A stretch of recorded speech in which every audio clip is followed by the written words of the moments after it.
Hello everyone, welcome to my channel Chemistry Bug. Hello everyone, today we are going to discuss CSI Net June 2019 question number 94, which comes in part C, in which the cyclohexanone is treated with LDA at minus 78 degrees Celsius, followed by treatment with trimethyl chloride, ozone, sodium borohydride, and then worked up with acidic water. We have to find out which is the major product, and out of all these four options, which option is the correct option. So now let's find out. Now, in the first step of a reaction, this cyclohexanone is treated with a base called LDA, which can abstract two acidic protons from the substrate, either acidic proton A or acidic proton B. If acidic proton B is abstracted from the substrate like this leads to the formation of enolate K, and if acidic proton A is abstracted, leads to the formation of enolate T. Now, if I were to plot the energies of enolate K, T and substrate plus base combination on a graph where this part denotes the energy of the reaction and this part denotes the progress of the reaction, then if you can clearly see in the enolate T, these three hydrogens of the methyl group are in hyperconjugation with this double bond, and hence the energy of the enolate T is lower as compared to the energy of enolate K. Fine. Now, I have also arbitrarily assigned the energy of substrate and base combination before the reaction, which is this. Now, if we were to compare the transition states leading to the formation of enolate T and K, we can clearly see that when the base of such kind, which is highly bulky, flanked by two isopropyl groups, approaches the hydrogen HA from this side, it is in direct steric interaction with this methyl, and hence this increases the energy of the transition state leading to the formation of T. Not only this, after this hydrogen is lost, the negative charge which is generated here, that negative charge is destabilized by the electron donating inductive effect of methyl. Because of this, this transition state T leading to the formation of T is of higher energy as compared to the transition state TSK leading to the formation of K. Now, if I want to draw the graph, it will be somewhat like this.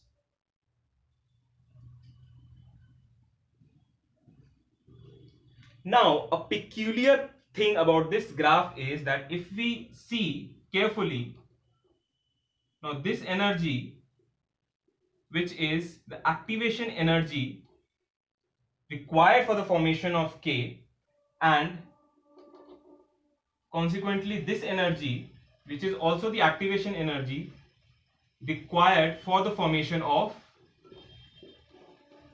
T, if we compare the two, the activation energy required for the formation of K is very less as compared to the activation energy required for the formation of T, and that's why, since our reaction is carried out at minus 78 degrees Celsius, quite a low temperature, already in the reaction medium very less amount or less energy is present. Therefore, the reaction prefers to form the enolate K through a small energy of activation instead of enolate T, and hence the enolate K forms predominantly. So this is our major enolate, and the reaction moves forward using this enolate only. Now, in the very next step, the kinetically stable enolate K is reacted with trimethyl chloride, where the hard oxygen nucleophile attacks the silicon and displaces chloride, leading to the replacement of lithium with trimethyl group. Now, one peculiar reactivity of silicon, we know that silicon is capable of accepting these two lone pairs on oxygen into its empty d orbitals, hence preventing these lone pair to conjugate with this double bond and causing this double bond to behave as an isolated double bond capable of reacting with substrates which can react with simple alkenes. Such a reaction is ozonolysis, where it is reacted with ozone, whose structure is this, in a 1,3 dipolar cycloaddition, leading to the formation of an unstable intermediate called mol ozonide. Now, this unstable intermediate called mol ozonide further decomposes like this,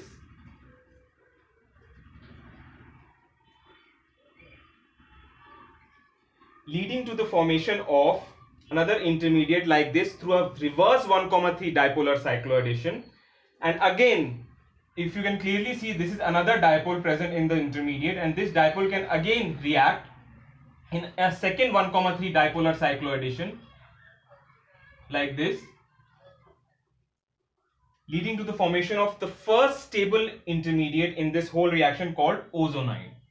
Now, this ozonide is reacted with sodium borohydride, which is essentially a reducing condition. Now, the hydride from sodium borohydride attach this ozonide at this oxygen, making this weak peroxy linkage, leading to the displacement of this O as OH minus,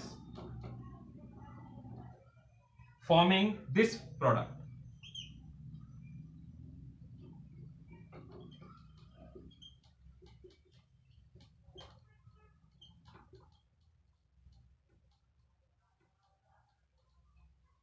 This you can clearly see is an aldehyde, right? And sodium borohydride is also further reduces this aldehyde to an alcohol.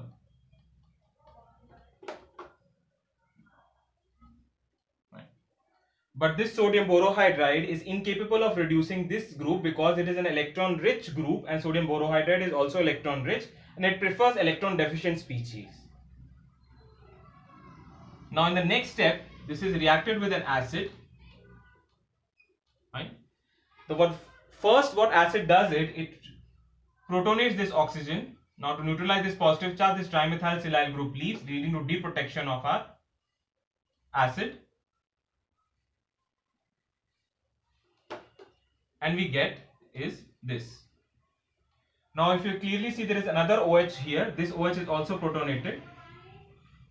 Now this oxygen lone pair attacks here, and this water leaves, leading to the formation of a cyclical compound,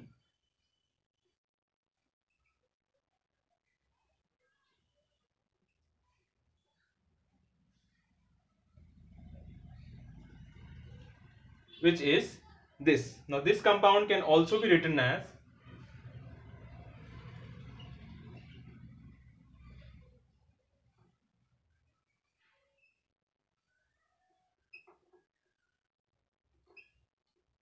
this, where you can clearly see this is a 7-membered ring, and this is our final stable product. Now coming to the correct option, out of these 4 options, coming to 1 and 3 options, here you can clearly see these products can be formed only when the thermodynamically more stable enolate is generated, and that is ozonolized. And because that is not generated, so 1 and 3 are not the correct options. Now coming to the option number 2, this option results only when trimethylsilyl protected O is also reduced by sodium borohydride, and we know that is not the case. So option number 2 is also not the correct answer. So finally we know that option 4 is the correct answer for this question. If you liked this video, kindly like, share, subscribe and press the bell icon to never miss an update.